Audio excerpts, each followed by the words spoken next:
Good morning, everybody. I'm Reakes. I'm Director of Growth and Development at the Joint Industry Board and the Electrotechnical Certification Scheme. Thank you for joining this morning. We've got a large array of panelists on that are going to cover all of the latest developments across the sector, from apprenticeship standards to the experienced worker qualification development to other related aspects in terms of digital systems for certification, technical auditing requirements, and everything that's coming through. So lots of information to cover over 90 minutes. I'll run through some introductions quickly and just a brief overview. So firstly, you will have had a notice at the start that this is being recorded as a session. That way we can provide that as a download for use afterwards. I know we've already had quite a few requests from people that were unable to attend, so it will be available afterwards and shared amongst ECS JRB users and through the newsletter systems and the newsroom comms systems and through the partners. And also there will be time for questions and answers at the end of the session. So we will try and get through as many questions as possible. You'll see on the bottom of your screen, you've got a Q&A section. So please do use that as we go along. Firstly, I would just like to kind of set the scene. There's been a huge amount of work since 2015-16, really, with the update to the FESS Apprenticeship Standard. And I thought it was a good point just to talk about the work that the industry does as a whole, the associations, the awarding organisations, the training providers, the employers, the worker representatives, everybody coming together to make that a success. And looking at the latest statistics in terms of enrolments on that FESS Apprenticeship Standard, it's been over 1,000 now for the last 3 years. We're seeing more than 500 starts a year. Really pleasing to see the popularity of this apprenticeship in England and likewise with the other frameworks across the UK. So for a great time with the update for the apprenticeship standard in England for 2024 to have a look at what's been achieved. And through ECS, we've been very keen to make sure that this is an industry-led approach to occupational frameworks. It's something that's been driven by the companies, the employers, the workers, the representatives throughout the industry, and been very successful so far. So in terms of the speakers that you see on the screen, firstly, we have Trevor Jenks, who's National Training Manager with SSAIB, amongst lots of other things that Trevor does. And one of the main, I suppose, discussion points for Trevor today will be the work on competence as chair of the fire detection alarm systems, but the wider fire and security sector-specific competence development, what's going on there. So it'd be great to hear an update from that side of things with everything that's coming in with the building safety regulator, why that's of relevance. Then we have Pat Allen, who is chair of the FESS Trailblazer Employer Group. As I said, all that work going back a fair few years now to get an apprenticeship set up for this sector. So fantastic to have Pat with us to talk about all of the changes since that development and what we've got now coming in for 2024. Dan Woods, as technical manager from BPEC, is joining us. BPEC are one of the endpoint assessment organisations for the FESS Apprenticeship Standard, and Dan is the lead for the new BPEC FESS Experienced Worker Assessment. So thank you for joining us, Dan. Great to have you on and go through some of the practicalities of how that's working in practice. And last but not least, we have Alex Robinson from EAL Awards on. Again, Alex has an extensive background in the industry, lots of experience, and hopefully, again, can get a good understanding of how the experienced worker assessment for fire and emergency security systems is working in practice, what that's looking like, and where things are going as one of those routes for competency assessment. So, agenda for today. Firstly, we're going to do that overview of competence frameworks. Why is this of relevance? And hear a lot of good stuff from Trevor in terms of the building safety regulator. Everything that's happened post Grenfell, where we are now, Then we'll go to Pat in terms of that update for the apprenticeship standard. Big changes coming in this year, so well worth paying attention to for any employer, any training provider on the call. Then we'll go into the experienced worker assessments launched back end of last year. Incredible popularity already, so great to have both Dan and Alex to run through the detail on that. Then we're going to pass back to Trevor, who's going to talk a little bit around technical auditors and what some of the changes have been there over the last year. And then lastly, I'll just do some brief updates in terms of ECS and CSCS Smart Check. So the digital solutions to verify those competence frameworks we've just talked about. If I can hand over to yourself, Trevor, to give us the latest updates from the sector, please. Okay, my name is Trevor. I've been in the industry all my life, literally since I was 13, working for my father. And I've been in training for at least 40 years now. And my main drive has always been in competence. So it made sense when the competency committees started coming out that was something I could address myself to. And I chair two of them, as you'll find as we go along. Next slide, Andy. Right, this is the new regulator. After Grenville, effectively Dame Judith Hackett said to the construction industry, sort yourself out, else I will sort it out for you, and I'll do it by regulation. Since the Building Safety Act in 2022, there's now a regulator in place, and he's in the process at the moment of setting up this committee structure. So you've got the building regulator, the industry competency committee, and you can see all sorts of people sit on that, ranging from CSCS card structures to IFATE, to the construction industry, the CIB, and alike. And then that has an industry competency steering group. And again, industry people are on that all the way through it. And then you come down and put it in green, the bit that I'm involved in, which is what was the WTG2 working groups, and now is called the super sectors. And it's moved from an industry across the whole of the UK industry of looking at what it was doing, trying to find what it's doing, to now moving itself forward. Can we move on to the next one, Andy? Right, this is how it was in 2018 with this competency steering group. And what happened was that various working groups were formed. Working group 2 is for installers. You can see from there, there's competence for fire, there's fire engineers, there's fire risk assessors, quite an important bit for our sector at the moment, and a whole load of other bits. And you can see there also down at working group 11 was procurement professionals.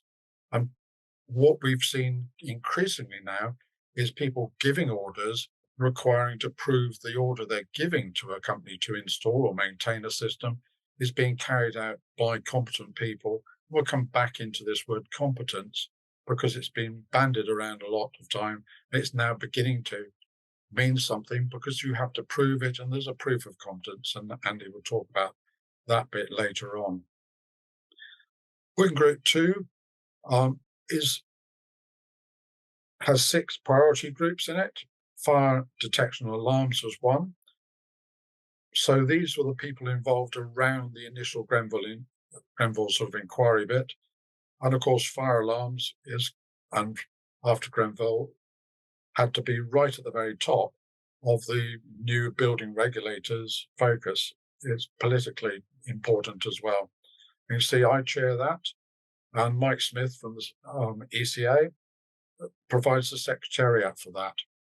And what we've done is we've started looking at all the bits involved in it, looking at the sector, what qualifications were there, what structures are there, who was auditing it, was there a career structure in it, how were we measuring these things? Because when we looked at it, and Pat has been through this route as well, we found certainly in the fire and security sector, there were over 25 levels of qualifications. Everybody said theirs was they're the best and represented the sector, and none were really measured in competency form at all. So they wouldn't have stood up to any sort of real investigation. And we had a real plus in this one. Unlike a lot of the other priority groups, we had already started this work looking at the apprenticeship, and Pat will explain all about FESS and what FESS does. But it was really a kickstart, which has allowed us to get into a system by which we are actually ahead, quite considerably ahead, of a lot of the other people around. Next slide, Andy. Right, this is the super sector. So this is the replacement, or was supposed to be the replacement for WG2. What we've done with WG2, because it was such a good working group, we've now produced templates for other sectors to follow us, and a sort of, this is how you get to where you're supposed to be and get yourself started on the route. So the super sector was formed. There's a whole load of these. We're in the whole mechanical installers one, and we're in electrical technical, which is on the left-hand side there. And the important bit there was that I still lead that bit on behalf of SSAIB, on behalf of the sector. But because of the FESS, we were in a position where we could extend this now to fire and security. So we started looking at just fire in high-rise buildings. I changed that quickly to fire systems anywhere, because fire systems are fire systems, regardless of where you put them. And because of FESS, we've been able now to extend this into security systems as a whole. So we've had to sort of move a whole load of bits forward going into that. But you can see where we fit into that. And all this information feeds back into the super sector, which feeds back into the supplying the regulator with the confidence to actually start asking for backup, asking for regulation to be enforced. And this, you'll see more and more of these things coming in. And it's also changing where competence is actually viewed. Next slide, Andy. So this is part of a presentation I did about a year ago to the regulator committees. And this is, I called it the House of Assumed Competence, because in our sector, that's what we've got. Everybody assumes we're competent, as in most sectors. And we've built up a whole regime, a whole structure around that assumption that actually just enforces it. When you start looking at it, you start looking at some real problems. Now on this slide, I marked everything as green, but there was a lot of red and a lot of orange. Red mean nobody started at all, or we'd only done bits of it. We had an apprenticeship program, and that, like I said earlier on, was a real plus to us because that was the only bit that was really green in the whole of this thing. Because we'd looked at the apprenticeship program, decided via the employers group what competency was for a technician, what we needed for the outside of that, and it had been left as that. What was really needed was a career structure you could bolt that to. So we produced the routes to competency map. Again, we'll talk about that later on. And that actually looked at the routes to competence, how you entered this industry and how far you got into it. And everything up to now has been geared around just the apprenticeship level, with nothing really below and nothing really above. We started looking at qualifications, and there was a lot of work, again, going back to FESS, a lot of work done to cross-match the English qualifications with the Scottish apprenticeship program, and also how we looked at existing qualifications from EAL, from City and Guilds, from institutes, from the FIA and what have you, and looked at how those mapped across to the competency map, and there were big holes in a lot of those. So that was a major sort of awakening. One of the big pluses was we started asking to actually deal direct to the employers, and the Trailblazer model, which is IFATA using as a model for all industries now to come across to the sector, really started saying we've been spending lots of money on training, lots of money pumping into tax reductions for training, all that sort of stuff. And really, nobody was actually asking the employers why they weren't taking up the apprenticeship. And one of the great joys recently of the apprenticeship, as Andy said, is we've got a steady sort of 500 coming in and 1,000 on the, 500 coming out a year and about 1,000 on the thing. That compares dramatically to the 100 or 150 we had for 20 plus years. We also need to look at regulation. If we're doing all this work, I would like to see the sort of thing going on in Northern Ireland where you have a license to work. If you're not qualified, you do not work. You're just not allowed to be given the tender. So if we're going to do these things as a sector, it's important we feed back via the regulator that the regulator we have expectations of, and he needs to be feeding back to us. We have institutes and training and organizations. And that's another thing we've got in the process of doing, is trying to get the institutes to look at what we're doing as a sector and actually gear their institute language, their institute words around what we say. We're a sector that uses the word engineer incredibly loosely. The apprenticeship program results in being able to apply and get EngTech as a technical engineer, a technician, but we haven't defined the bits above. So really we should be very careful about the words we're using. People like the police, the fire brigade, are beginning to input into this, and we've been successful in getting, for instance, the Secure by Design people to actually put into their scheme that you have to have competent people in it. The next move is going to define how they prove that competence. Insurers need to be involved in this. I've been talking to the insurance industry. The question I asked was really, why are you insuring incompetence? And they're beginning to look at that. They didn't quite realize the word engineer didn't mean they were actually qualified engineers.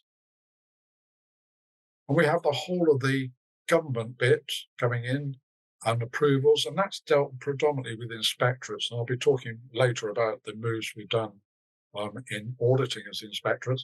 But the assumption is that if an inspectorate says you're approved, or if an organization says you're approved, or the government have you on an approved list, that you actually are competent.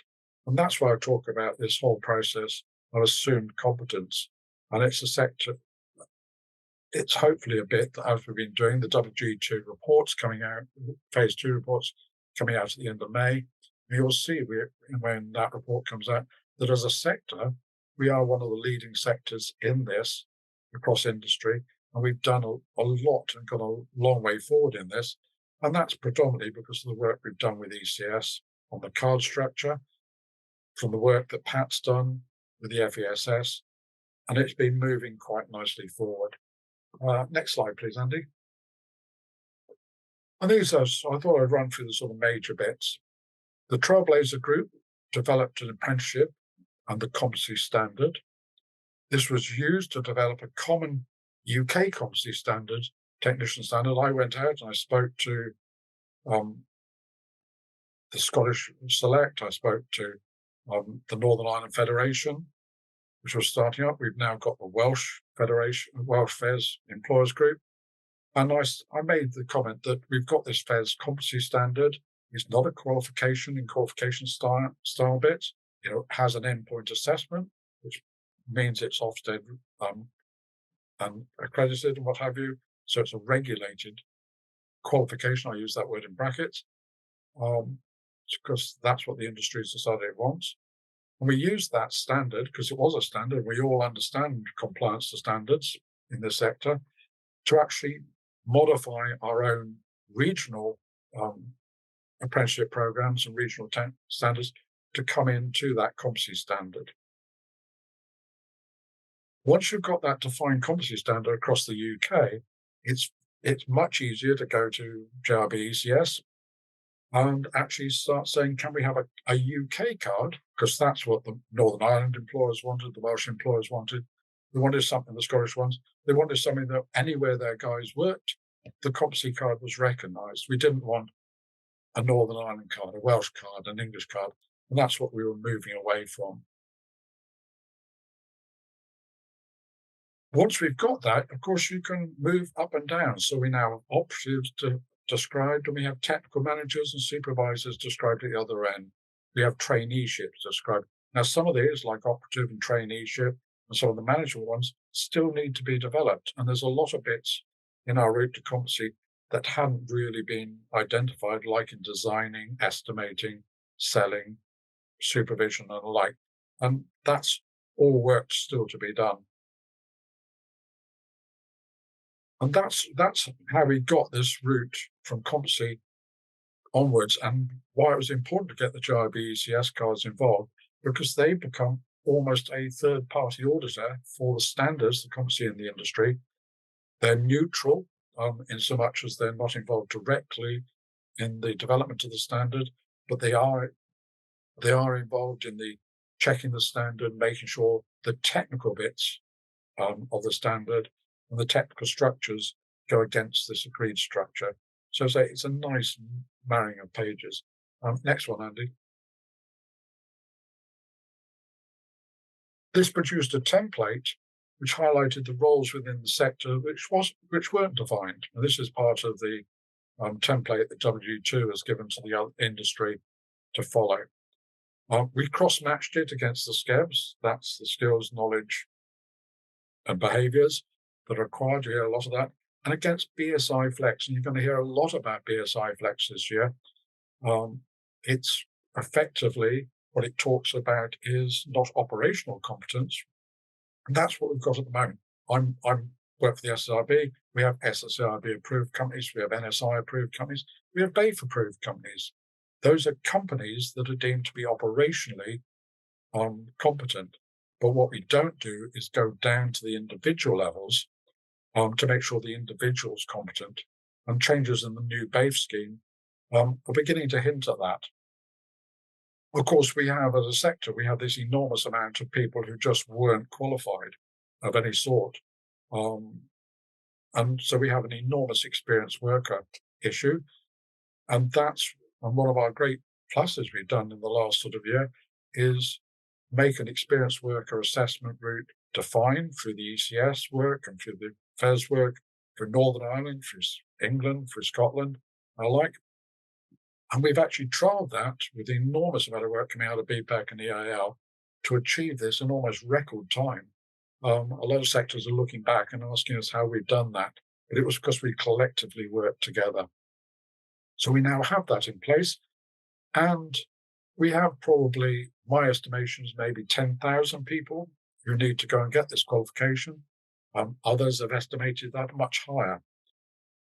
And also, if you're a qualified electrician, you're going to have to take the experienced worker route assessment to gain the relevant qualification to be able to work in our sector. And that's one of the other bits that come out of the whole of this working groups bit, is the FESS is seen as a sector, as a specialist sector, not just something that's tagged onto another one.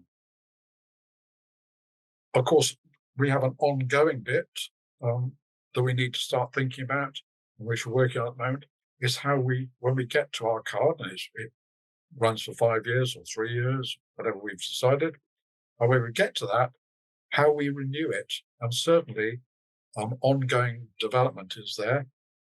The My ECS account allows you to update your competence, and there will be bits in that will be mandatory. And we're working with industry stakeholders and influencers to make sure that the ongoing competency requirements are kept up to date, and there are new ones coming in. Going back into the CPD at the bottom there, the big one there is fire stopping. That is likely to be mandatory, in so much it'll be added to everything. It's already been added because we argued successfully, Andy, me and others, that we didn't need a separate qualification or a separate training program. It was part of the FESS competency model, and it's being added in as of this month, I think. Andy will update you properly. And there are questions in there about fire stopping. There's a whole load of free training seminars going on at the moment to be able to get there. Next one, please, Andy. Right, so what we've got here is a rough idea of where we're going from. So we've set a competency baseline. That's what the FESS bit came in. It's approved to do it. As you can see, the EQA provider, that's the quality control provider, is Ofqual.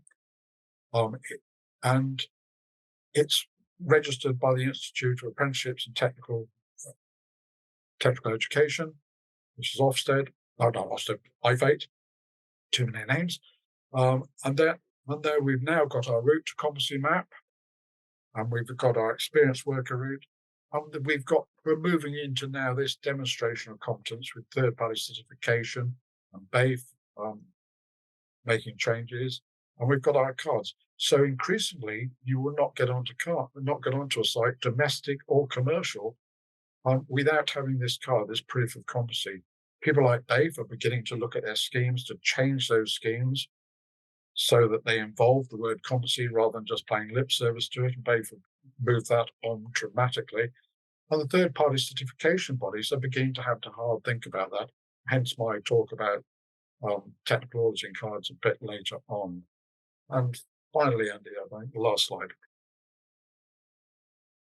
Right, so this is a very brief sort of look at what we've got going on. The actual pictures are more complex. In my position as lead, sector lead, and coming off the WG forums, I decided, rather than set up like some of the other forums have had to do, set up committee structures all around. I thought, why are we resetting up more committees? We actually have a structure, and it's working really, really well in our sector. So what I've done is I've created the UK Employers Group Forum, and that the membership of that is purely at the moment the regional chairs from Northern Ireland, from FESS in England, from FESS in Wales, and from Select. And they have their own employer groups underneath, so they can feed back. To one side, I put ECS down through the ECS technical committee structure, because they're the people who are giving credence to what we're doing. They're the people who are actually saying, if you say this guy's competent, we've got the proof of it, and we're independent of you lot. And I've have ECS, ECA attached to it, predominantly because of the number of electricians who are working in our sector who need to be kept up to date and need to be told they need to qualify. And underneath that, we've got the whole UK employers and stakeholder groups, and this is made up from the stakeholder groups and employer groups from all the regional bits, plus the bigger, more national ones, and the building regulator representatives and alike. And that's where we are today. So the ongoing work, I refer to this as we've got ourselves started, we've got ourselves beginning to understand what our sector is. And we're just at the beginning of the route. We've got to move out of apprenticeships and start developing all the other bits. We need to revisit traineeships and operatives. So there's a route in, a formal route in to go. And we need to get the experienced worker route up and running and the success of that has been phenomenal. I was involved in the trials and looked at both the trials, and to say it was a major industry achievement would, I think, understate it. They've done a lot of work very fast, and that goes down to BPEC and the AL putting the effort in, and they have my thanks for that. That's all I've got to say, Andy, for the moment. Thank you very much, Trevor. Really appreciate that. I think certainly for me, what comes through there in terms of the routes to competence piece, the building safety regulator, as there's no enforcement body of the HSE, saying you need to have that map of how do you get into the industry, how do you progress through different levels, experienced worker assessment being a big part of that, apprenticeships being a big part of that. But what it says to me is this sector is certainly in a very strong position. There are others I could pick on.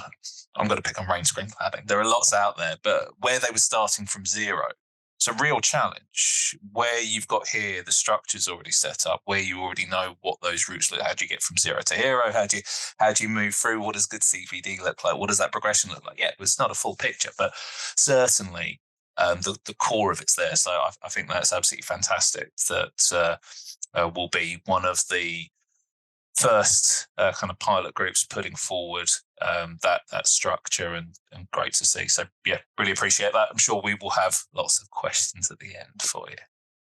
Okay. All right.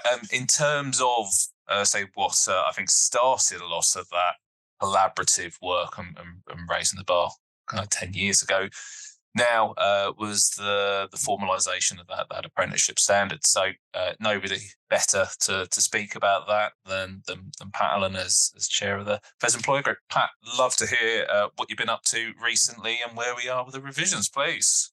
Okay, thank you for that. I'll just go back a little bit to give you a bit of history. Although it's not going to be long, but all I know is that I came across a document that I used for my first meeting back in 2014, and the agenda on that point. And it read on there about motivation and a bit what we're going to do. And I must have done some brainstorming sessions, which we did in those early stages, because I came across as shortage of the industry, was shortage of skilled staff. We have apathy by our employers. We use it or lose it was a Skills for Security apprenticeship scheme. We then had availability, funding, age barriers. We have government reforms and employee-led reform. Now that's really what I started with a very back in 2014, and it's over the period of time I'm really pleased with what everybody has helped and moved us forward on. And I think we started, as I say, 2014 with lots of that. And could I have that next slide, Andy, please? So I've got to give you a picture there. That's what we had at the beginning. And it was hard work trying to knit everybody together. It was difficult because everybody had their different agendas. But at the end, we had at that stage, we had nearly 20 people working when we had meetings held. So therefore, there was a desire there, as far as I'm concerned, and therefore there was a need. And that's really the main things that kept the group going, and people stayed with the group for a number of years. When we first do the first the standard, when we actually produce the standard. Well, the thing is now is that we've moved on from that, because we finished the standard probably about 2014, and it's been running very well up to now, but it has had lots of different holes in it and other areas that we needed to fill. That was the biggest issue that I had over the period of time. Everybody says, why isn't this in there? Why isn't that in there? But those early stages, it was pioneering days, because we were number 40 for our take-up of our first apprenticeship for the whole of the industry. And so therefore, that's quite a significant work that we had to do. So now, all of a sudden, we had the opportunity we had to do a revision. We were out of date. So that's really where we started all off. And therefore, which is where we then we formed an FESS employee group. That's a group that we used throughout that particular years. Different members came in different, but they were very important because they knew the industry, and therefore they knew skill sets. You know, some were fire, some were security. We had a good mix, and therefore, with this new review, which has just come up, we've got the FESS, the FESS employee group had done a lot of pre-work, so we knew what we needed to try and change. So therefore, the FESS employee group is pleased that we advise that we actually worked hard on behalf of you, and it wasn't easy. Ask anyone on there. We were up against IFATE. We were challenging. They were challenging us. We were challenging them, and we were saying, well, no, we don't want to do that, and we stood our grounds on a number of occasions as we move forward. So I think now we was pleased when I can always remember the last meeting we had. We just said right at the end, if you're not going to do it, then we're going home. And it was simple as that, which then gave the impetus to go our way, what we wanted, and not what they wanted. And we just said, that's it. Put up from our chairs and say, that's it, enough. And it's really down. We've had enough. We've been backwards and forwards. But in general-wise, we worked well together. And it was a lot of work, but we did work well. By the way, we've now had a review of the FESS apprenticeship, and it is now concluded. So therefore, that concluded is some of you have seen it. It's not quite finished even now. We keep asking questions, but in theory, we have included exactly the syllabuses and the other bits. IFA approval has been received because we had to work all the way through there, which none of you don't realise. It's that we had to submit it, and then it comes back again, and to say, well, okay, we're happy with that, and change it backwards and forwards. So it was I think it was a long time. We was expecting it a bit earlier, but it was just the time it took to do it. We also, during that particular time, we felt that it's coming up, quality is coming up, and we went for some extra funding. Now it was a bit difficult when we first reached to that point, and they said, well, no, you don't need it, you don't do that. We said, no, look, and we showed them the movement of technology and how it's really the technology skills that we needed to complete. And therefore, we ended up saying to them, look, we're going to have an increase. The prices of the technical high-tech stuff is too expensive for our providers to do it. So therefore, that's where, in theory, we did squeeze them. It was a squeeze. I've just got to have to say that. It wasn't just, oh, well, you're okay. We did have to go back and forward. And it's really a teamwork to get it approved and an increase. So I'm pleased to say it was really nice to see the hard work we've done, and we got an increase for you out there to provide it. We then also have had a couple of, which is I've got to run over now, changeovers of the new version, and therefore that's the thing, it's been introduced for all new registrations from the 1st of March. Some of you already know that, some of you may not know that, or you're looking to do an apprentice or something like that. So either way, as of from the 1st of March now, you have to go on this new syllabus and this new standard. So if your apprentices are on the standard already, then they will continue where they are rather than giving them a disadvantage and having to read all the new stuff and everything else. So as far as they're concerned, they will continue to go, and therefore we will then focus anew with the new version. So that's how it is. It's just going to go there. So, but the main point is really the providers. We've done our part now, and therefore you need to speak to your providers to see what you want to do. There's some questions when I'm going to go through the presentation that you will see that you need to ask more questions of what you want out of this candidate or with your apprentice. And I think that's one of the things that is noticeable sometimes. There's not a lot of communications between the employer and the provider, but I think you need to speak to your providers so as they're fully aware of what they are doing and what you need to do on there. So that's a lot better. We produced documentation. It's been circulated already to some of you. So what has changed? Okay, we've now got, and this is we've now got one pathway that covers fire and security systems. Okay, so that's a big change because before you could either use a fire or a security one on their own. But I'm afraid now, for us to keep the funding and for us to continue, we had to commit ourselves to ensure that there's a common structure for both fire and security. And overall, there is that the industry already does that.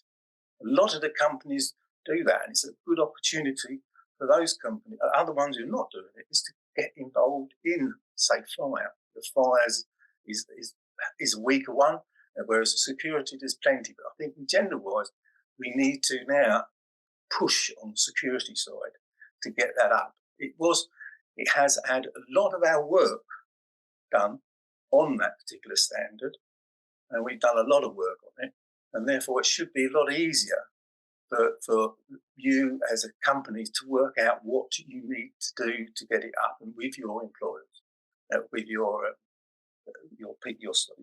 apprentices. So either way is that's really, we are ready. It's a one pathway, and it's for both fire and security systems. The key skills, these have been split between fire and security systems so that each sector has equal coverage. Now that didn't have it before, but it certainly does now. That it does toughen up the fire qualification. So therefore, that's that side. There are now at the front of the standards, there is a big list of knowledge and set knowledge statements, SCSCS statements, and behaviour statements. And you need to look at that because that's the way the new standard needs to produce what we had to do that. And that's a lot of work. At this moment in time, we're still waiting because we've done all the work, but for whatever reason, they have to go out and get publications and move and produce it. So that's all at this moment in time, for the very early ones, there's just a standard, all of them. But we should, in theory, and we're pressurising them to give the skills that the employee group worked on and submitted for those to have these skill sets. So now the new knowledge statement is covering global carbon reduction. Okay, I can imagine a lot of companies are going to say, well, what do we want to do that for?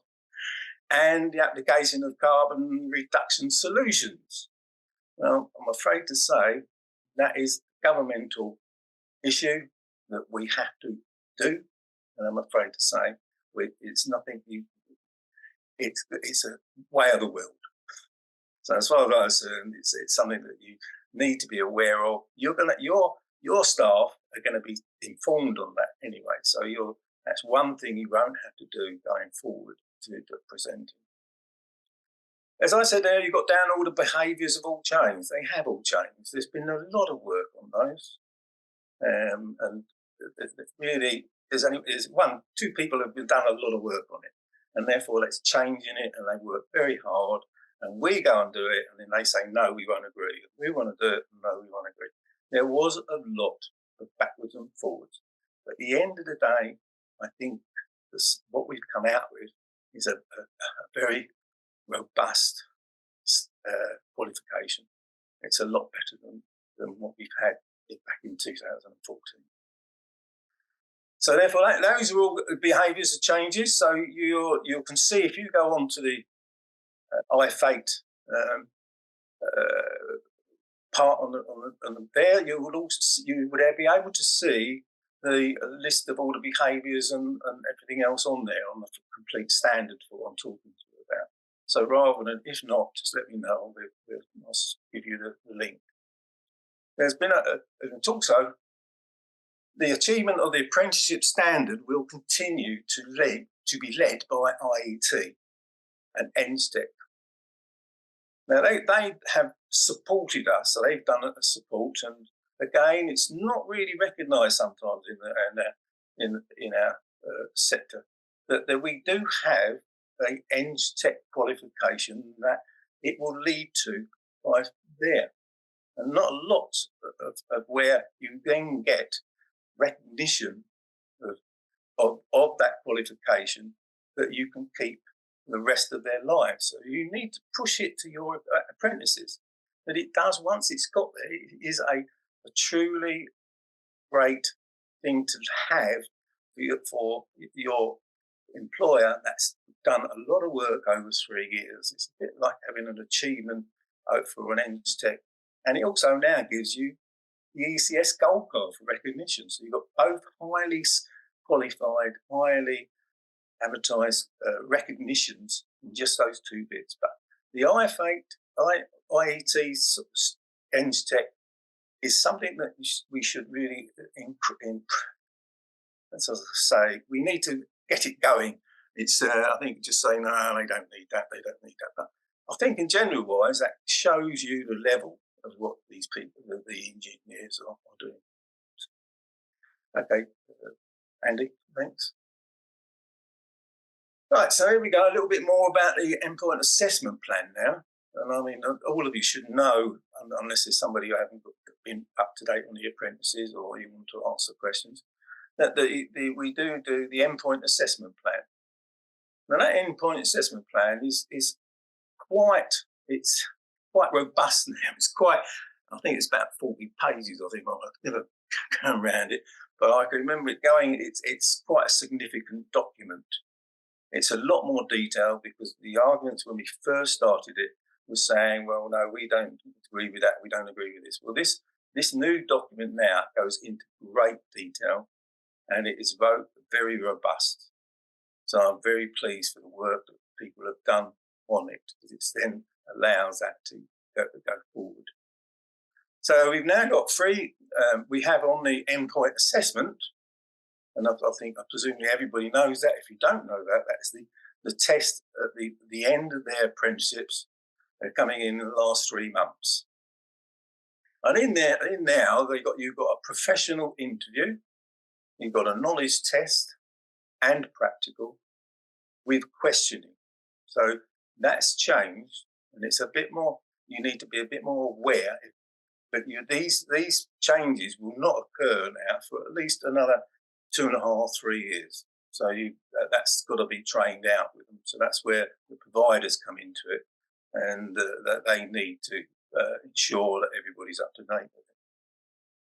So therefore, the fire and security systems will both be covered in the professional interview and knowledge test. Now has changed now. In other words, what's going to happen now is the fire and security systems will be taught.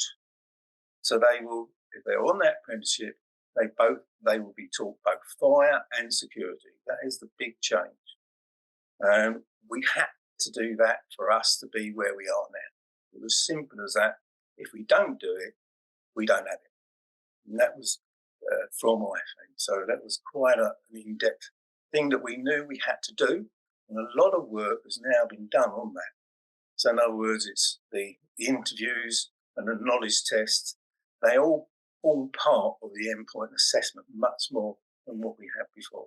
And they're joint tests. So in other words, they have to do a knowledge test. However, on the skills test, I'm not too sure on jump queues, but when on the skills test, you only do the one that you're going to specialise in. And again, that was another thing we had to.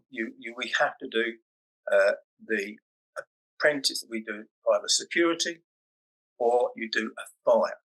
So in other words, on the two systems, they can have one or the other. So therefore, they have to choose one of the skills. And there is things moving at a foot that we may be able to use CSCS cards by going, because we're going to be taught they're going to be taught all the knowledge. So therefore, it's then really only going to be a skills test. So because of knowledge in theory, they would have done both fire and security knowledge test.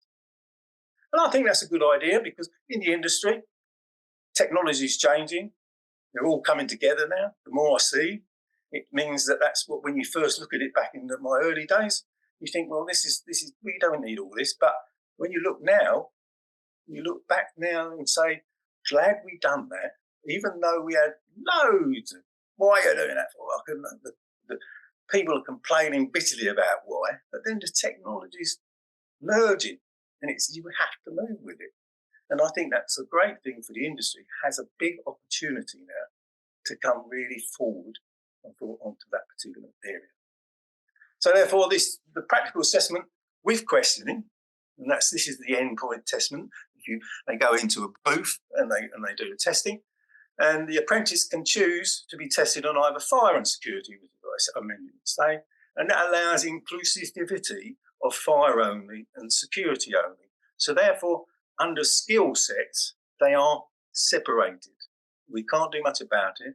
Again, we had to sit here hours talking about the conversations I've had and meetings we had over things. But at the end of the day, it's what I had to do, and I think it allows us now to move forward on it and to do those. So I think it adds a skill set to the industry. You know, it's now got a fire and a security knowledge test, and that's got to be good for us, because you've got people going on to sites where they only know half a thing and something could be on fire alarm. There's lots of mixes now between fire and security, and I think that gives you, as an employer, a good benefit to go out there to be used for your training your apprentices. The practical assessment now includes wireless systems. Okay, again, that was a big move of technology. That's where a lot of costs we had to get in, and trying to get the cost up, because it was rather cost effective, and that was to reflect the technology developments and the workplace practices. And that was true. I think if you look at all your own industries, you look at those industries now, they're all coming together. We've now done our endpoint assessment plan, which we talked you through for what it does. There are more details that you can obtain and see more detail, rather than tell me sitting here, could it go on? My voice will end up graining and you're going, oh, blimey, Pat, shut up, I've heard it all before. Anyway, either ways, what we're now going to do is, we had a bit of a problem with distinction grades. And was trying to find a way to how to work out what to do. We were not allowed to do distinctions for the skills test, but we've only got the distinctions available for the professional interview, that gives it more clout than what we had before, just a chat. I think some of the time, I'm not too sure. I've never really sat in that many, but it's either going to be it's an interview and a knowledge test. So that's now, in theory, forms part of the grades if they want a distinction. So to me, that now gives a lot better understanding, and therefore the knowledge, the skills is completely taken away without it. So it's really proof of the stand of the knowledge and the professional interview, which is now a lot more robust. In other words, they need to be prepared for it rather than just go in there and ask a few questions. It's a little bit more detailed, and they have to produce documentation. The professional interview has been strengthened and will test apprentices' knowledge of both fire and security systems. So therefore, it's a much more robust. And the knowledge test will also be split equally across fire and security. So that's the one thing now, is it will, as you say before, it will be a combined standard throughout that part as well. So not only the knowledge test, it's also going to be with this professional interview, which I think is a good move, because it shows you the people there. Some people are quieter when they get nervous. At least now there is an opportunity for them to sit and go through it all elsewhere. Can you move on again? So we now got we've got a professional interview. This goes in a little bit of detail, because that has again changed. So it gives you an insight of it. I could go on for another 2 days if you want me to talk about the changes and the pages and all the rest of the stuff. So what this then does is, this particular professional interview, it describes how they carry out the maintenance activity on fire detection and alarm system, and their components in line with manufacturer's guidance, occupations, procedures, legislations, regulations, and also coming in a lot more knowledge and skills allocations we have to do. There's probably about a number of pages on there that's been backwards and forwards and all the rest of it. So they really now give you much more, I think, of what to produce as for your providers. And when they're setting up these standards now, I've got a lot of information that I never had back in my days. And they're forever coming up and ask me, what do we do here? So therefore, that to me, that's all resolved. Describe how they carry out maintenance activities on intrusion alarm, access, video surveillance, CCTV, the components are in line with the manufacturer's guidance, organisation procedures, massive sort of changes, all a lot different. There's a lot more work that needs to do in there, but it does make your life as providers easier now, because it's more detailed. Then your your companies will now be able to train you, help you support a bit more than where what you've got to look for, and let them tune there rather than just turn up on day 2 or week last. I think we've got free month for when they do their endpoint assessments stuff. So therefore, again, it gives an opportunity for everybody to get a real clear understanding what's going to come out at the end of the standard. So I think that would be a very good one. Okay, the next one, please. Okay, this end bit here has taken probably a year and a half of my life, and that is this FESS syllabus for providers. I think Trevor could know that, or how many times I had to knock on his door and ask him to get it right, or whatever I'd done, Trevor would come along and correct it. So therefore, that's really nice to have Trevor here, because I know that's the way we had to do it. Is this particular syllabus, we never had one when we had a first apprenticeship. This new one is now 100 odd pages. It goes into vast detail, massive detail. But what it has done, it means that the providers have a document now, a proper document, that took us at least a year and a half to 2 years to actually finish it, and going backwards and forwards, trying to get it into order. And I'm really pleased with what it has come out like. Well, I hope so, because I've done it so many times, it's unbelievable. But either ways, I think it's a real document. That all I know is, since we gave these out, when we first going to do the launch, or going a pre-launch, it was a really pleasure to have I don't think I had one complaint from a provider, from a company. Well, some of them would have written, they were big companies, because we've done the syllabus, it makes them understand what we wanted, rather than in those early days, I ended up on the end of the phone trying to explain, or Kevin did, trying to explain of what they need. So hopefully now this particular document is a big thing for the industry, as I think it does go into great detail, really, to what the training side of the apprenticeship is. So I'm really pleased with that. So that was one of my big ticks in the box, and I'm really pleased it's finished. So that's really my quick overview. I could go on for lots of different views, but I could go down different lines, and if anybody wants anything, I'm sure you can give me a ring, or I'll find somebody else who can talk to you, because there's no way you can know everything.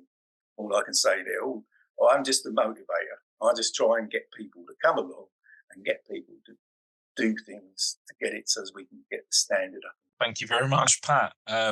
Really good to know that we've got the new standard in place. I think the increased funding will be warmly welcomed, particularly by SMEs. I think it's also worth pointing out there were announcements last month about increases in funding. So Rishi Sunak announced, as part of the updates, ways to encourage greater uptake of apprenticeships, reduce the burden on SMEs, that the funding would be increased. So we've now got full funding for SMEs for taking on apprentices up to the age of 21. There's still incentive payments above that as well for those that are 16 to 18 being taken on. So that's positive to see. So it's those co-investment models, the 5 to 10% that you would have seen before, that's gone for taking on an apprentice up to the age of 21 now. And for those larger organisations, a few of which the levy payers that were involved in the development of, they can now pass more of their unused levy down the supply chain as well. So before that was capped at 25%, now that's 50% of the unused levy. So again, if you're an SME working in a supply chain for one of those larger organisations that aren't going to be able to spend all of the levy pot, might be worth having a conversation there about how they can better I suppose equip the future generations, pass that down as well, make sure that's being spent in the industry, not just going back into government coffers. Brilliant to hear about competence frameworks, how new entrants come into the industry. what about those that have been working in the industry for many years? Experienced worker assessments that launched back end of last year. As I say, there are 2 routes. Firstly, we're going to hear from Dan on the route via BPEC. So I'll hand over to you, please, Dan. Yeah, thank you, Andy. So my name's Dan Woods. I'm the technical manager for BPEC. I oversee everything FESS related. So next slide, please, Andy. So just a little bit about BPEC and how we came about to be part of this sector as well. So it's BPEC Certification Limited. We are a specialist provider of qualifications, assessments and training courses, predominantly building services, which is our main sort of predominant area was plumbing and gas, but we are branching out into other sectors as well. We've been in the sector since 1997 and an awarding organisation since 2010. And after that, we also become an endpoint assessment organisation, and we're now one of the lead providers for endpoint assessment for FESS and for the standard that Pat was talking about earlier. We're actually in the process of updating all our documents for the new assessment plan that's just been put together. So since 2017, we've been an endpoint assessment organisation. We started in 2022 doing the FESS Apprenticeship endpoint assessments, and so far we've done well over 100 so far on both fire and security successfully. We're continually reinvesting as well, so we are a charity and we do put back into the plumbing and heating industry and other sectors as well. Next slide, please, Andy. So moving on from our sort of experience and expertise within the FESS industry and the endpoint assessment area, we were approached by Trevor and Andy back in November, December 2022 to look at putting together an experienced worker assessment for people who've been in the industry for a long time and now have to prove their competence through what Trevor was talking about earlier and the importance of it.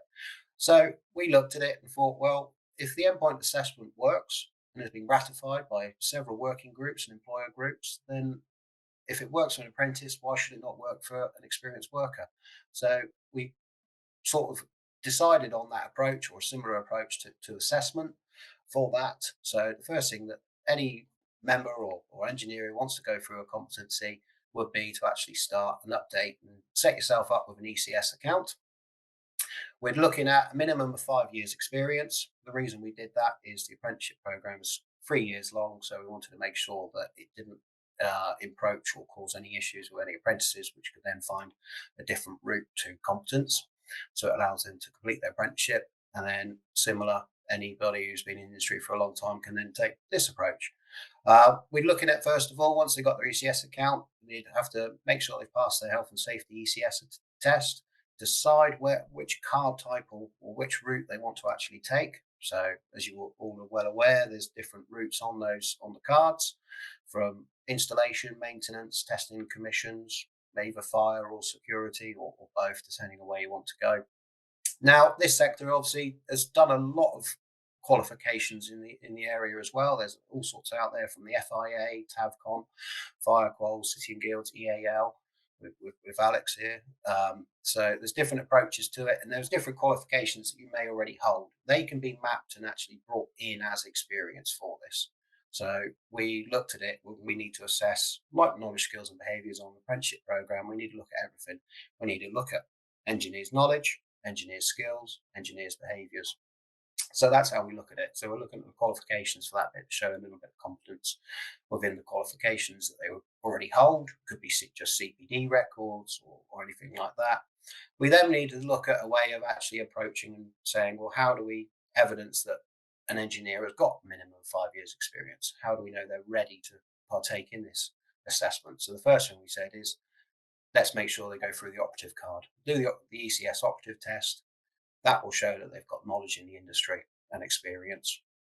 So once you've got that, you've got your CPD in place, then you can start to register with an approved BPEC centre, which at the minute, I'll talk to you in a bit about approvals and where we are with those and where they are in the country. Next slide, please, Andy. And then we actually looked at the actual assessment itself. So you're looking at 2 parts for this. The first part will be registering with a centre, setting up your ECS account, passing your health and safety test, passing your operative test, and then approaching a BPEC approved centre. At the minute, we've got the Banham Academy approved, and I'll go through a list of several others later. And then you would look at building a portfolio of evidence. So that's the green section at the bottom of the screen you can see now, and that's to prove that you've got those 5 years experience. So we're looking at that bit. We're also looking at, there's a statement in there to show what qualifications you hold. So we can look at finding that there's also, you've got sort of electrical experience as well, and sort of the understanding skill set that goes with it.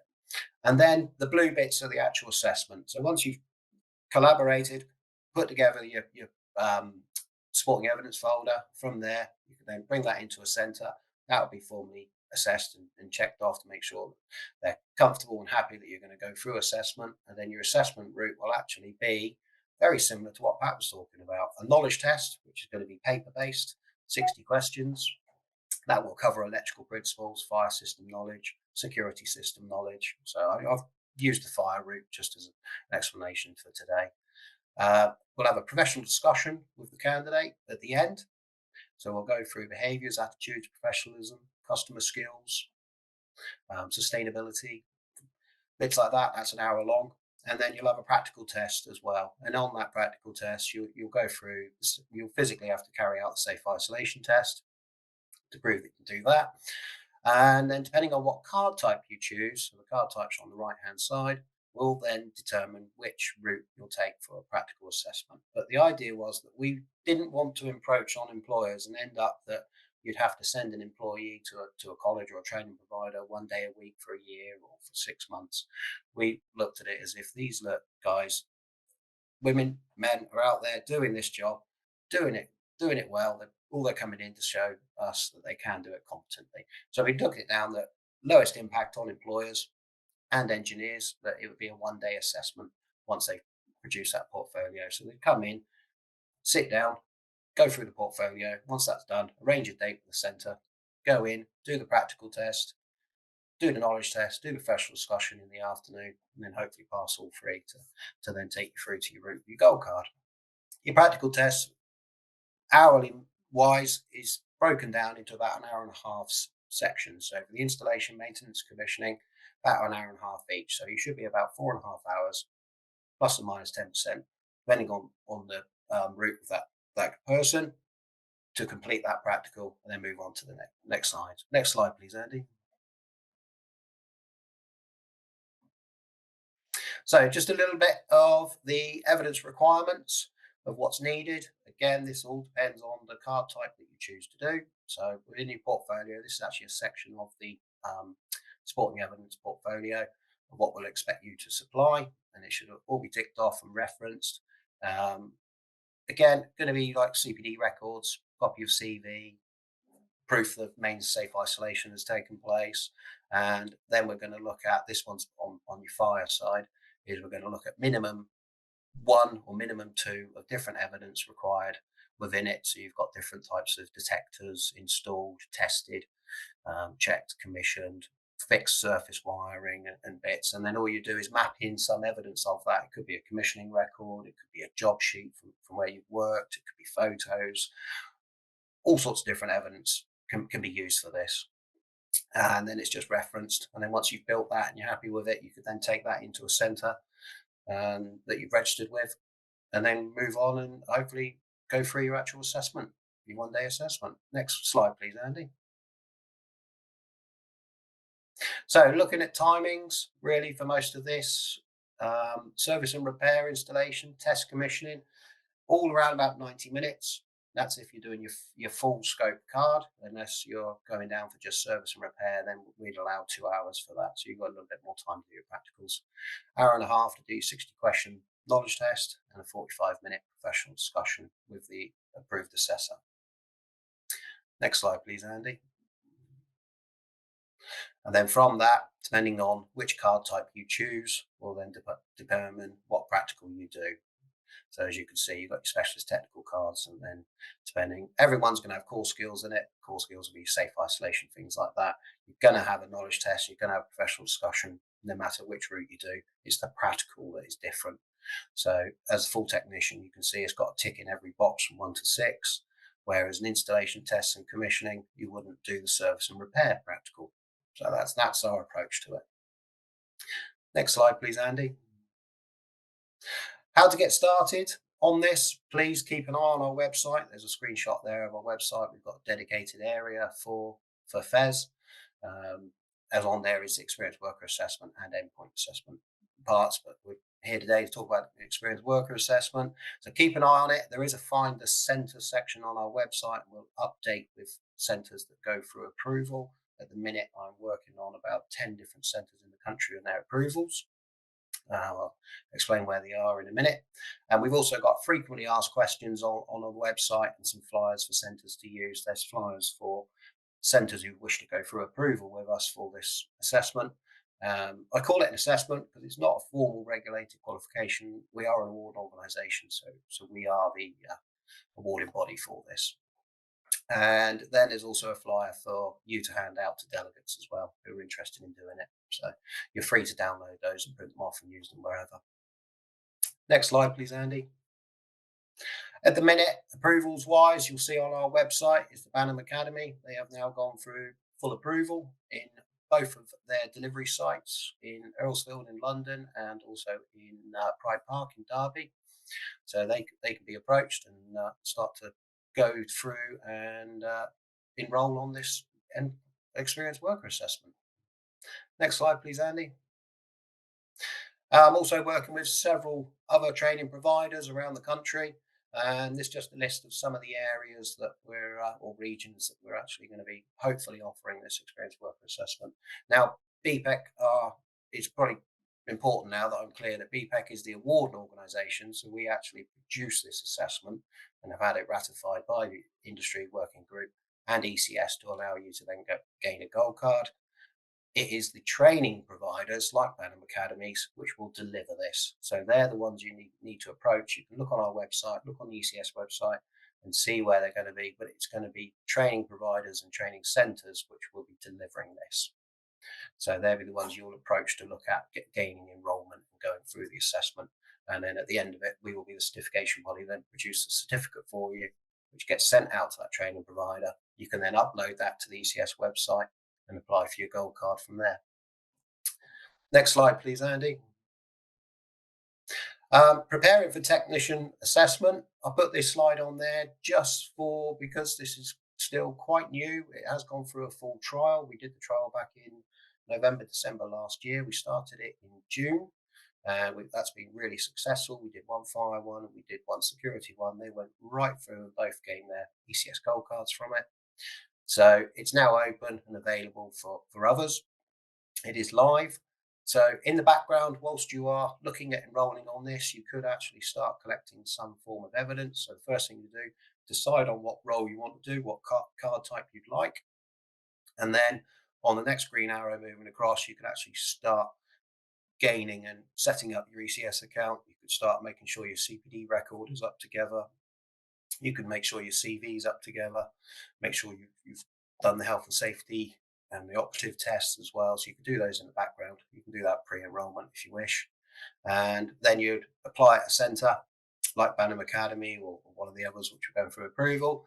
Once you've agreed a personal assessment plan and a time, registration, when you register with us or the training provider registers with BPEC, you'll have a 12-month to achieve this experience worker assessment. So you've got more than ample time. We found through the trial that 4 to 5 months was more than enough time to actually gain all the evidence required and then go through assessment as well. So you've got 12 months to register, get enrolled, and then start your assessment and can achieve it. So that's where we are with it at the minute. Next slide, please, Andy. So to contact us, there's our telephone number and email. So everything will go through our admin and then our BPEC website. So thank you very much, Andy. Brilliant. Thank you very much, Dan. Really appreciate you running through the setup of the assessment. And yeah, I think as Trevor said at the start, quite a quick turnaround from kind of initial conversations to the launch, both with EAL and BPEC. And I think the one for me that's worth highlighting here is that there was a lot of industry involvement in terms of this route and the potential for fire or security, or fire and security routes in installation, maintenance, install and commissioning. So it can be broken down, and that's because it's the reality of what people are doing in the industry. So where the new apprenticeship standards coming through might be more holistic, more joined up, and that's absolutely the direction of travel for the industry, and again, what they want. There's also a recognition that that's not what people do necessarily and haven't done over the last 20, 30 years, etc. So I think a good point just to reiterate there that is about more of the reality of industry on that side. So thank you very much. And I will now pass over to the other experience worker assessment that's up and running now through EAL. So Alex, I'll pass over to you, please. Yeah, thank you very much, Andy. Morning, everyone. Pleasure to be presenting to you today. And as we can see there, I'll be looking at EAL's equivalent version of the EWA. Next slide, please, Andy. So that's me. Just to reintroduce myself, my name is Alex Robinson. I'm the lead technical advisor for BSE at EAL. And you can also see there, I am a card-carrying electrician as well.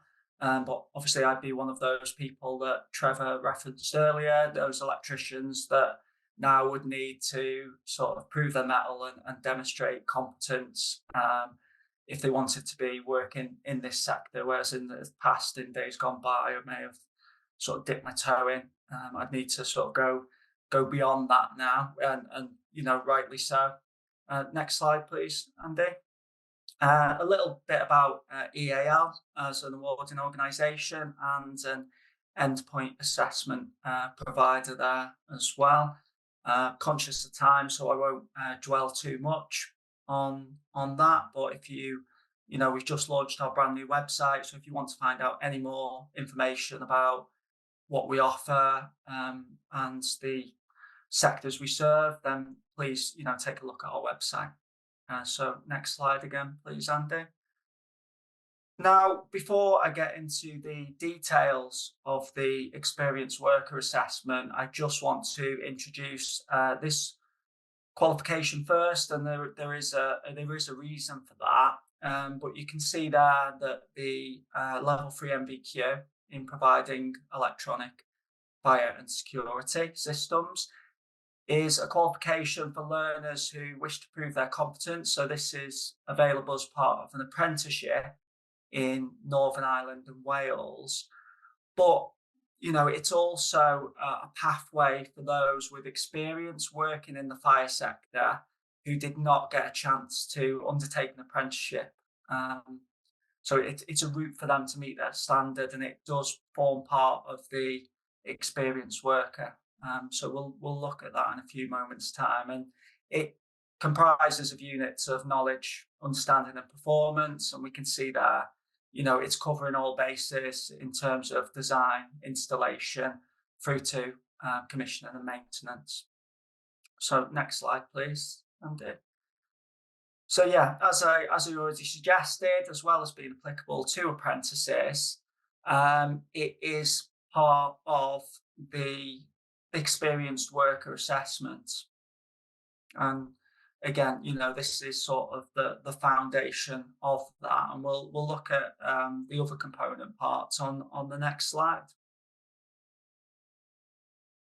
So before we sort of delve into that, what is an EWA? So some of you may be very aware of it, but essentially it's for those people, and the same as what Dan suggested for the BPEC version, you need to have at least 5 years of provable work experience in the fire alarm systems sector. And, you know, it's for those who didn't have the opportunity for whatever reason to achieve and be assessed to that level 3 standard. It's a way to sort of demonstrate your competence and ultimately be recognised for the skills and knowledge and experience that you do have. And on completion of EAL's EWA, you will achieve FESS technician status and an entitlement to apply for your gold card under the ECS. So again, you'll have that, that industry recognised cards that will demonstrate the competence that you rightly deserve to have, and what that journey will look like. We'll take a look at on the next slide now. So as part of the route, the following will need to be achieved. So we've already mentioned the EAL MVQ, and some of you may be familiar with that MVQ format, but as Dan suggested for his equivalent, it won't be a case of the traditional apprenticeship route and you going back into college, spending sort of several months and years trying to compile that evidence to meet the MVQ requirements. It will be very much that evidence will be readily available to you as an operative with that experience working in the industry, and what the evidence for that will look like could be, your existing qualifications. It could be professional discussion. It could be witness testimony, direct observation, or a combination of the above. But ultimately, it shouldn't be anything outside the scope of what your kind of day-to-day workflow will enable you to present to your assessor. And we can see there the next one that's come up is the EAL Level 3 award in relation to BS 5839-1.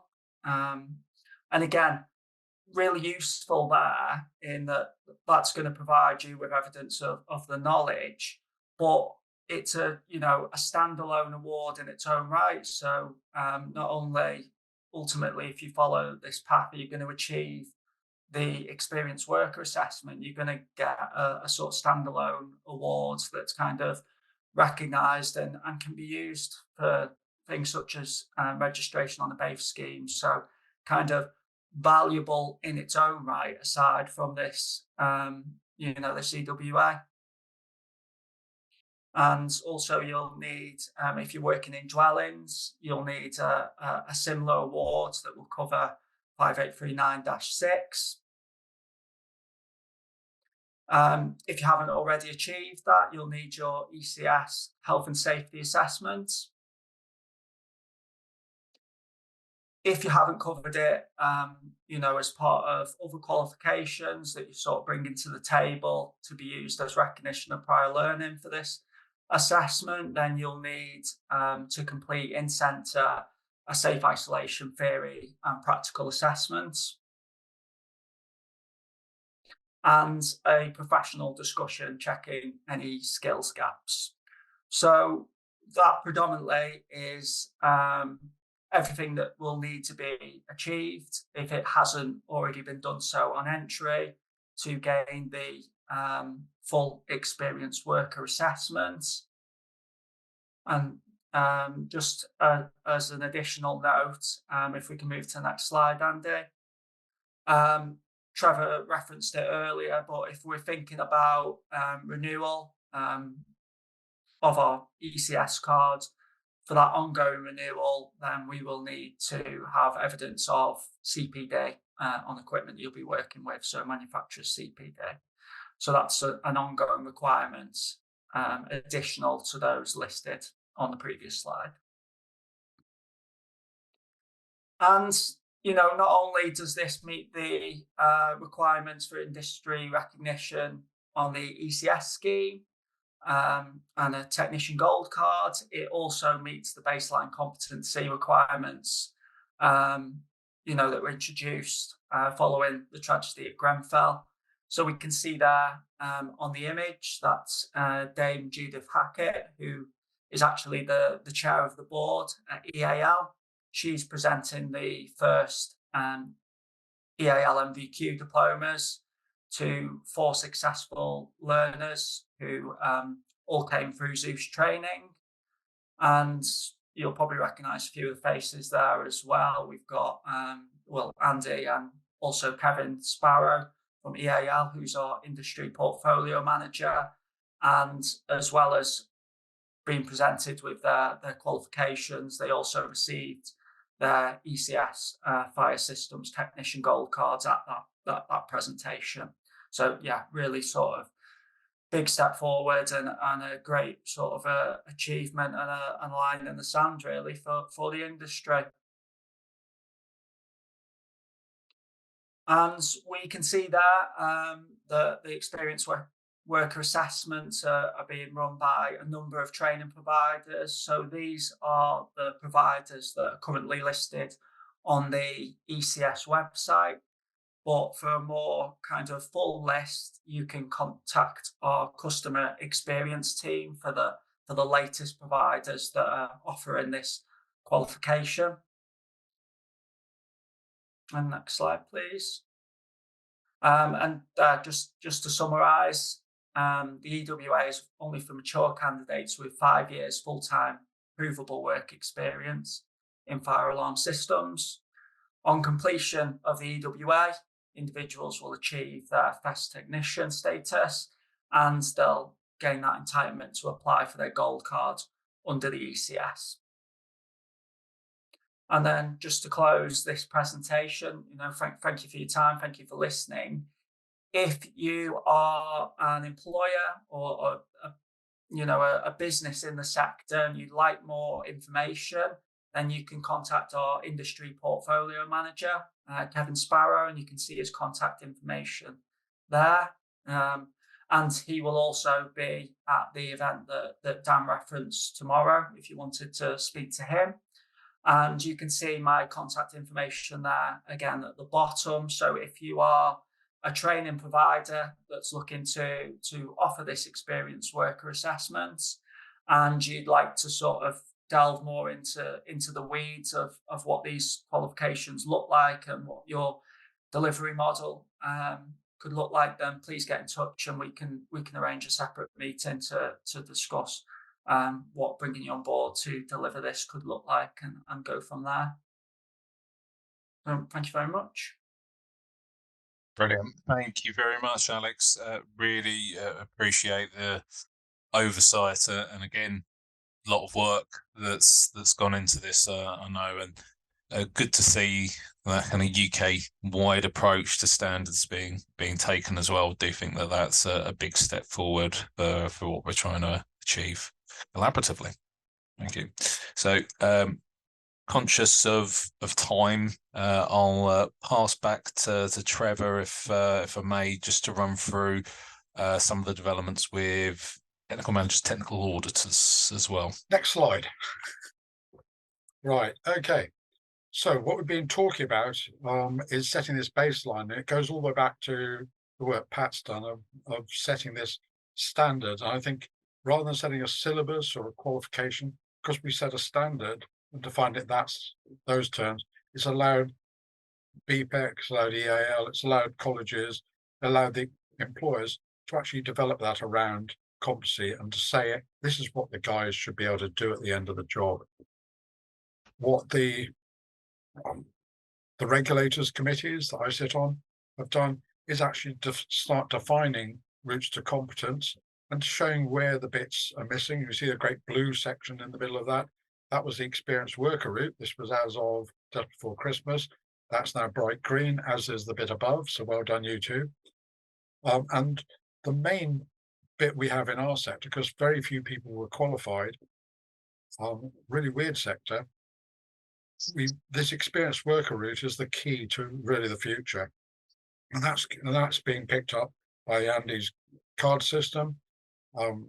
Alex referenced the BAFE scheme. The BAFE scheme now talks about a lead person who's responsible for the competence of those underneath it. And I'm going to be talking about how that's proof of competence, because there's been a lot of people who qualified, and that's no reflection on the qualifications they hold, but it's this proof of competence that's coming in. And that's really down to the third-party inspectorates. Next slide, Andy. We have effectively two different groups in our industry. The industry recognises through the competency map program, it recognises the various bits within our sector. We have competency cards that recognise the roles people play. And you saw there's a whole range of cards, especially on the far side, where if you just install, you can get an installation card. Obviously, if you do the whole lot, you've got the full gold technician's card, but it doesn't reflect you're being lower grade if you just install. It says I've reached level 3, I've reached the technician level for installation, whereas a gold card says I've reached it for the whole lot. It recognises third-party auditing and it recognises internal auditing as ways of getting around that. But the industry, a lot of this is on assumed competence. It's based on third-party approval. So BPEC is a prime example, because fire is the one that has pushed this to a big degree, hence Dame Judith Hackett's involvement. It was really nice to see her actually presenting certificates in our sector, because she hasn't done that for very many other sectors. So BPEC employ SSAIB, NSI, BSI, and 1 or 2 others to actually go out, check companies, and then make a recommendation based on what they've seen to actually say these companies should have BPEC approval. Those are based predominantly on procedures being in place and along the ISO 9000 route that we're all very familiar with. You're going to be hearing a lot more about BSI Flex this year and next year. And this is really trying to mix investors in people with ISO 9000. And it's saying the organizational may be competent and be producing stuff to standards. But if you look further down the chain, then you start having problems, because individual competence is based on somebody within that organization checking. So proof of competence down to an individual level is going to be the bit that's required.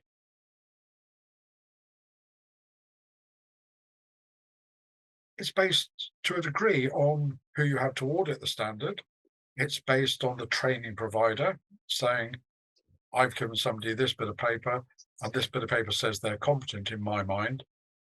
It's based on associations who've done this, and a large number of associations in our sector provide super training programs that I class more as CPD until they've cross-matched it against the various bits. And when they started cross-matching it a couple of years ago, it was interesting. People started saying, well, if you've got this course, this course, this course, and this course as a bundle, as a package, then that will meet the whole syllabus of the FESS bit. And that's based on a whole load of other factors. So competence is judged at an organizational level, not an individual level. And that's really the whole bit that's come out of the Dame Judith Hackett's review of the industry, and continually review of the industry and influencing on the regulators committee setup. Next slide, please. So the 2 types of inspectors in our sector. There's those who carry out technical audits against technical competence and confirm compliance to the standard, and those who audit against management competence and again confirm compliance to the standard. So in the bigger companies, the management of the system of the company is, if it's deemed competent, it's got procedures in place, should automatically be making sure everybody else below it is competent, and that it just isn't the case in either case, because both the inspectorates, type of inspectorate, look at the end product and say, if this is installed to the standard, therefore the engineering competence is inferred in it. But really, the whole bit of that comes down is to who's actually saying these people are competent, and are they competent themselves to make those decisions, whether it be the internal auditor or the external auditor. And it's that point that something needed to be done across the whole of the industry, across the whole of construction, actually, because otherwise the whole idea of having cards and having proof of competence starts falling to pieces. Andy's going to be talking about checking cards, but if Andy's talking about checking cards against a national scheme, why aren't the internal auditors checking it? Why aren't the external auditors checking it? Because that's the industry's definition of competence. So working with the working with the ECS, and based on that roots of competence map, SSAIB have taken the lead. I actually sit as an independent on the ECS JIB steering committee, so I have a straightforward input into Andy on these things. Next slide, please, Andy.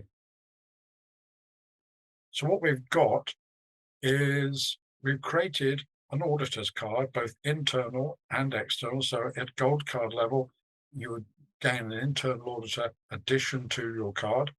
And that would mean that if you were in a management type audit situation where the management auditor was coming in and saying who's done the internal auditing, he could actually prove that the auditing advice he was being given against compliance was based on somebody who was qualified to do that. In the same way that an external auditor coming in, if they were a technical auditor, should be able to make those decisions directly. So what we've done is create a management level, technical management level card for auditing. At the moment it applies to the FESS sector, but it's been written in such a way that it actually could apply across the board. So all SSAIB technical auditors now hold this card. The technician role and the industry experience confirmed at national level by the lead auditing qualifications being held, or internally by an internal auditing. So those have been based against the International Auditing Association's requirements and checks. As SSAIB guys go in, they will, as part of their normal audit, record the name and the card number of the installation technician for the system and the maintenance technicians for the system. That will obviously go into design once we've got design, etc. sorted. Where they are found not to have those cards, an observation will be made, because they could hold qualifications that the industry recognises at the moment. But it's this proof of competence we're trying to move towards. And as Alex said, where we've got a large number of electricians fitting fire systems, which is traditionally the requirement, has been the bit. And it's interesting, the EAL route relies on all that ground experience being done by, as a qualified gold card holder who's extending into it. It's a superb route to cover that bit as well, that part of the market as well. So where they've got that competency card, they'll be able to show it. So we want to be moving the sector into moving towards that. And that complies to the new, we've influenced and changed the way BPEC written its bit to talk about, instead of a qualified person in the middle, to say we have a lead person who must meet the industry qualifications. I deem that as hold the industry card for it, competency card for it. And they are responsible for making sure everybody below them is qualified as well, or holds the relevant card. Where management auditing, it is being carried out, and SIB do management audits as well, unlike other inspectorates, then we would require the name of the internal auditor with his card. And again, an observation made rather than a non-conformity rate, because we're trying to introduce it in. Looking down the line, I can see a situation within 4 or 5 years where approval will not be granted or renewed if that situations aren't in place.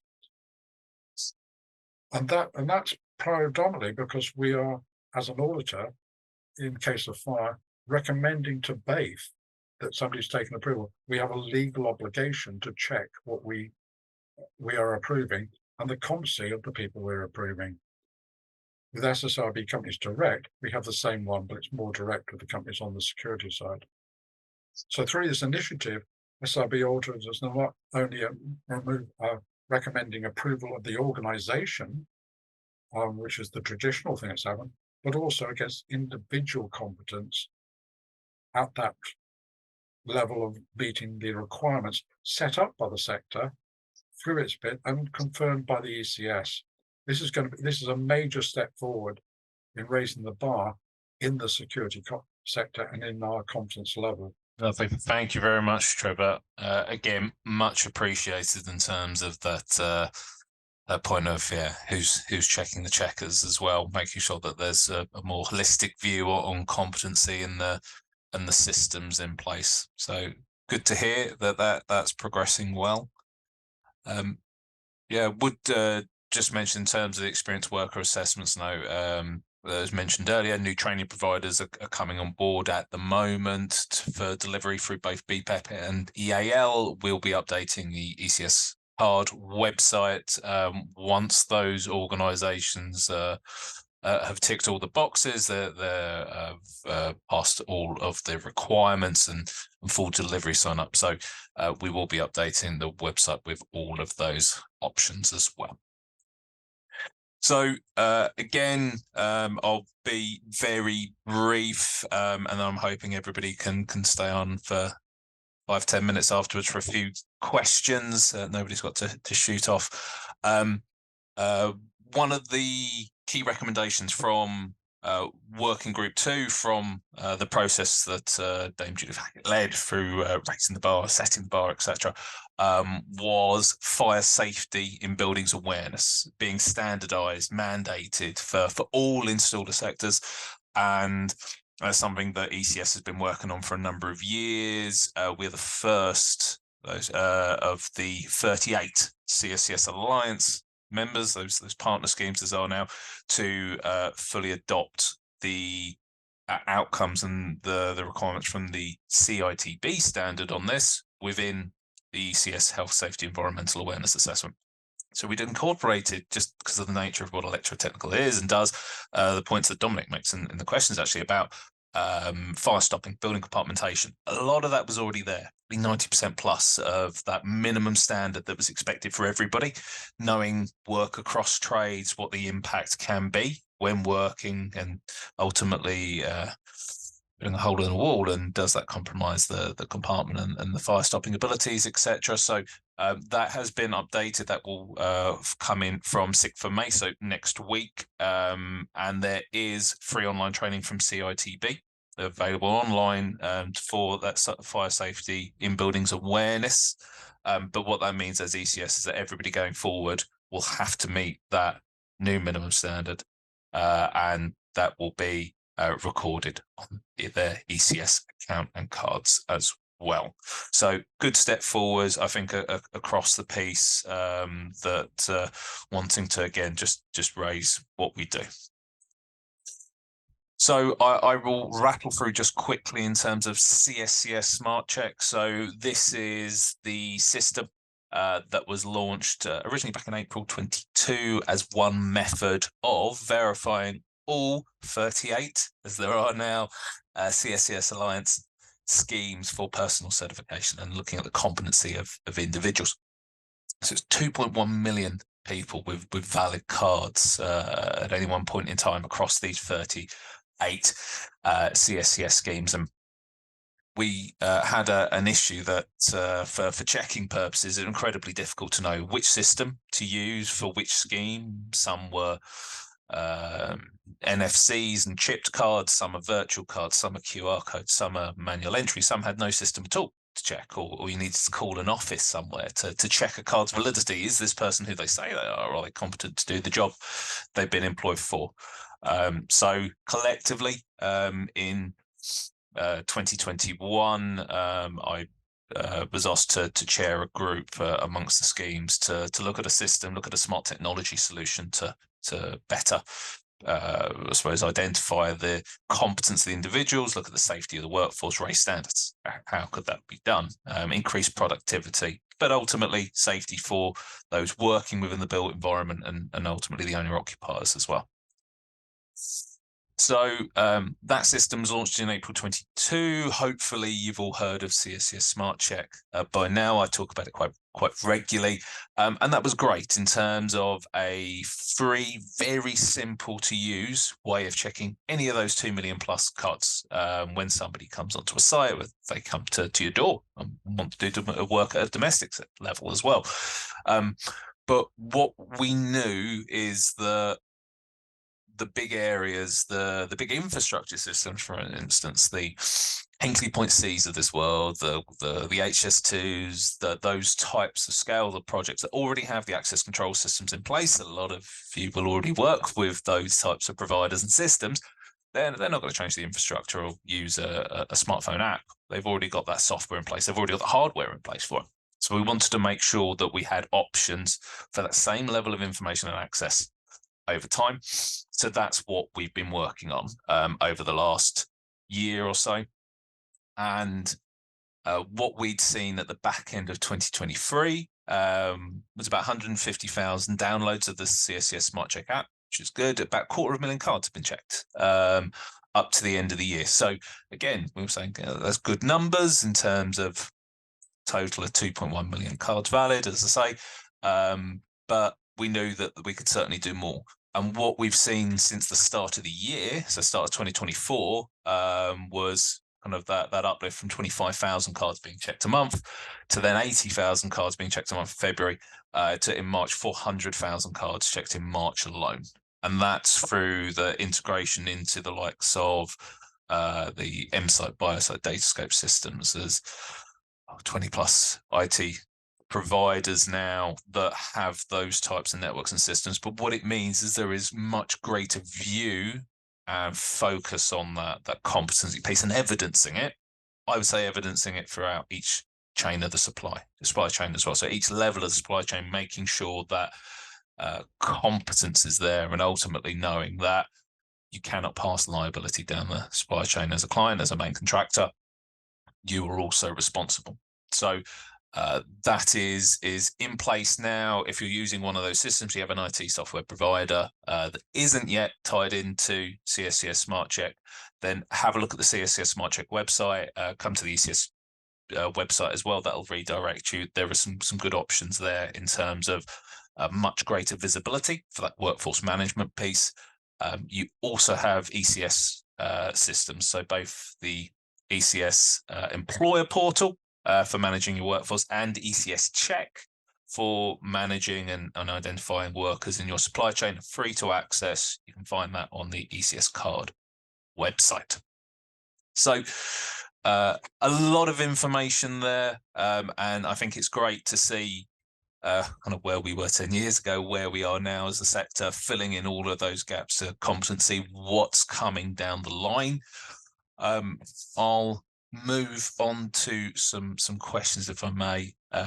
So again, just cover off a few that we've had in before the start of the session. I'll start with question from Umar, if I may, which was, say you have people that want to career change. Somebody wants to retrain, but they don't want to go down an apprenticeship route. They don't have 5 years experience. What would the options be to them? Now, I'd start off by saying, as you probably know, you can be an apprentice at any age, and you're going to get funding for that apprenticeship at any age, potentially. So normally 90% as a minimum.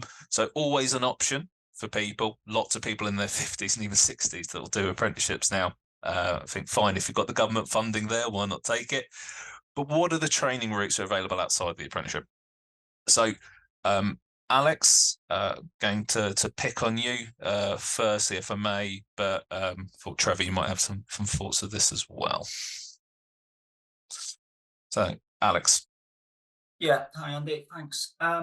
Yeah, so as you say, the apprenticeship is always an option, whatever your age, and obviously that's going to ultimately lead to being able to achieve that recognised competence and the ECS technician card.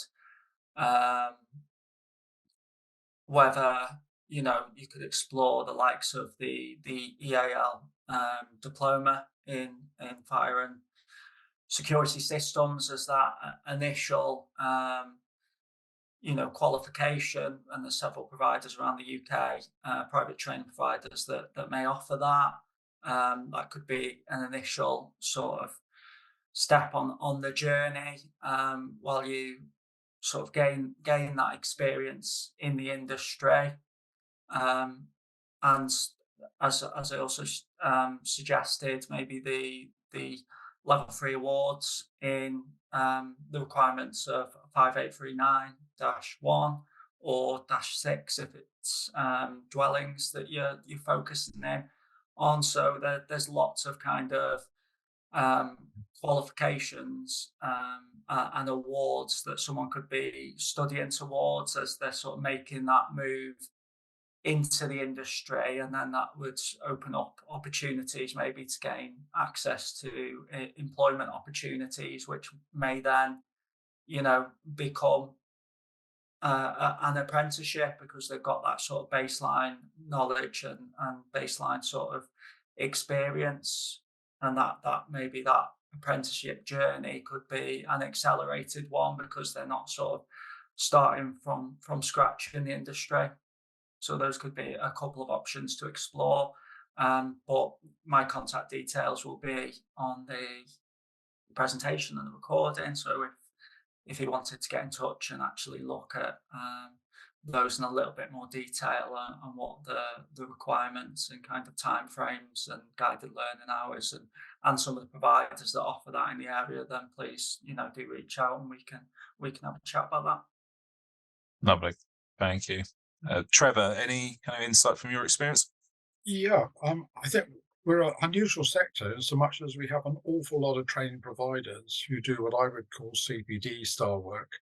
A lot of them are, and a lot of manufacturers as well. We have a lot of manufacturer academies now giving input and etc. into it. I think the two things I would say is, one, ask the manufacturer or the training provider, if it's a private training provider, or your association doing providing, have they had this cross-matched against the FESS requirements? Now, I've seen the cross-match from the original bit years back, and I know that the awarding bodies and the endpoint assessment houses, and to the same sort of degree, people like Alex and Dan, if I came to you and said I have an FIA qualification in 5839 Part 1, or I have a TABCOM 1, you would look at that, and the first thing you would look at it is look at the syllabus and see, does it cover the bits we need? I think as we go into the year, more and more of this will start being collected and correlated, and then when we review, we may well find a whole lot of additional exemption routes. But I would actually ask the person doing the course to almost go to the training provider, have you had this cross-matched? Why should I buy your course if it's not going to count towards my future? And that's really the main bit. Colleges are offering a lot of traineeships. That's an area that my bigger committee, my UK committee, has got to have a look at, because we have an operative card which is designed to, almost like a temporary measure, to meet the requirements of people within the industry, and also begin to move towards doing that level 3 bit, and also realizing they need to go and get more qualifications. But I would hope to see in years to come, we have a traineeship that brings people into level 2. They can get their operative card and then start moving on to the more specialist sector areas. Thank you, Andy. So next question from Dominic. I mentioned briefly in the update around fire stopping and building compartmentation, because we've always taken a view that's an essential part, needs to be incorporated as part of that refresher assessment and knowledge. But part of his question was, is there enough emphasis that's been put on the training for apprentices and engineers? Maybe let's start with apprentices on that fire stopping, building compartmentation for the regs for 5839-1 and for 7671. So is this stated in the FESS syllabus? So Pat, I was going to start with you if I may. Was that part of the consideration when taken into account for the standard in England? Yeah, I think we've not.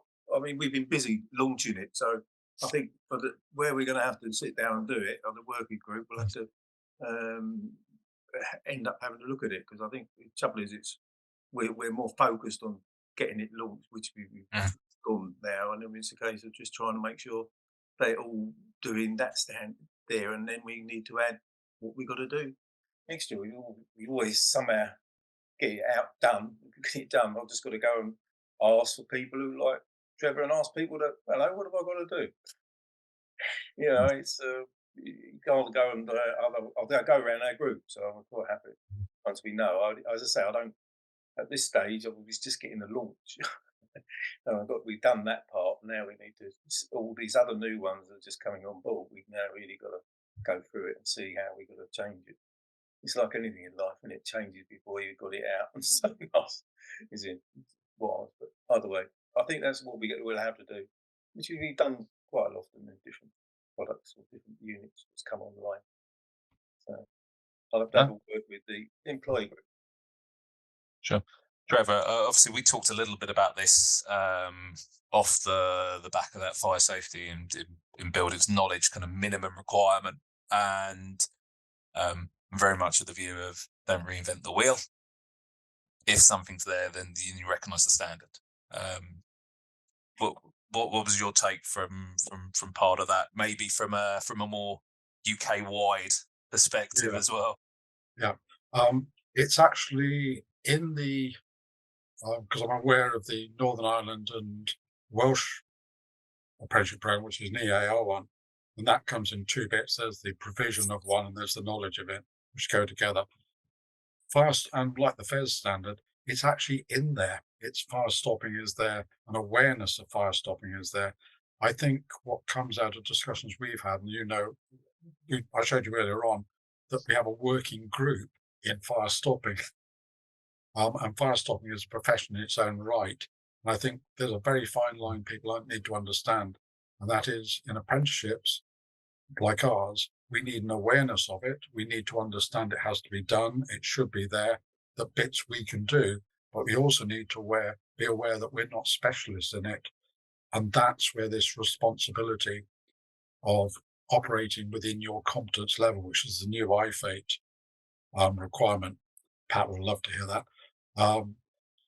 They're going to put into the next review for everybody. But training providers, good ones, are automatically extending their systems in that. And the CITB's training programs are about fire stopping awareness. They aren't to make fire stopping people. And that bit I think we're going down. And they'll tighten up as we go in, as we know, likely be mandatory. ECS has already jumped ahead of that one. And got the bits in the ECS test, which is a refreshing lead to see happen. Thank you very much, Trevor. One that we had in, Dan, if I come to you, just in terms of the timeline for somebody that's going through the WA route. We had a question about what's the expected duration, and I know it might be as long as it needs to be. But what do you expect to see for somebody that does have 10, 20 years experience in the industry, technical qualifications, good scope of works? What does a duration look like through Well, EWA? I think, yeah, that's fine. I think our trial proved this really, because we had the security engineers, like sort of 20, 30 years experience. So he managed to compile his very, very sort of valid and sufficient portfolio of evidence within 2 weeks, because it's not an MVQ. So it's not a case of it being live evidence and formally assessed evidence. It is just a proof of competence. So it can be from jobs in the past. So it could be, well, a year ago to on this date, I completed a commission on this non-addressable fire panel. That it proves competence. So that worked. So if anything, probably if you've got the experience and you can find that evidence, 3 months, 4 months, I expect. Because remember that the assessment is only 1 day anyway. So it's the time consuming part is actually producing that portfolio of evidence first of all, making sure it's sufficient and valid enough to allow you then go in to do the assessment. And then the assessment, you just speak to the training provider and book a day and go in and do it and hopefully pass it. Brilliant. Thank you very much. And time for last question. So it's 12 o'clock. I'm going to have to call it there, because is there a requirement to upgrade FESS operative? Is this time limited, or was it meant to be time limited? And as Trevor said, that was part of the reason that the operative level was brought in, which was to move people across and then to look at upskilling over time. Where we've now had the experienced worker assessment launch, anybody that was captured in some of the older requirements, the fire detection alarm systems or emergency security systems occupations through ECS has been given. notice from the start of the year, but really over the last 6 years. Reminders have been going out saying that this standard will not last forever and people will need to move across. So that is coming into place for the end of 2024. As I say, all card holders that are affected by that have had several communications this year, but a few more certainly over the last 5-6 years. So people will need to move across if they want to achieve the FESS technician status. Then there are the 2 EWA routes that are applicable through EAL and BPEC. For those people that had them previously on apprenticeship standards that qualified on the standards in place at the time, they do not necessarily need to undertake anything different. It's only for those people that are in this middle ground. So the industry accreditation routes as they were, and I know there's a few hundred people affected by that. So now that we've got the EWAs in place, now they're actually available, we can start that process. And that was always the intention. But that was the decision of the FESS group. That comes from industry, and ultimately, again, kind of back to the start of these standards are all set by industry. It's not so myself or anybody else in terms of VCS JRB that makes that decision. So good to see that is now live. It means that we can take those steps forward with the intention being of upskilling over time. So thank you very much. Any other questions that do come through, and a couple that we had prior to the start of the session as well, I'll make sure that we go back and we provide written answers too. So thank you very much also to Pat, to Trevor, to Alex, to Dan for your time today. Really appreciated. And thank you very much again, everybody, and have a wonderful rest of the day.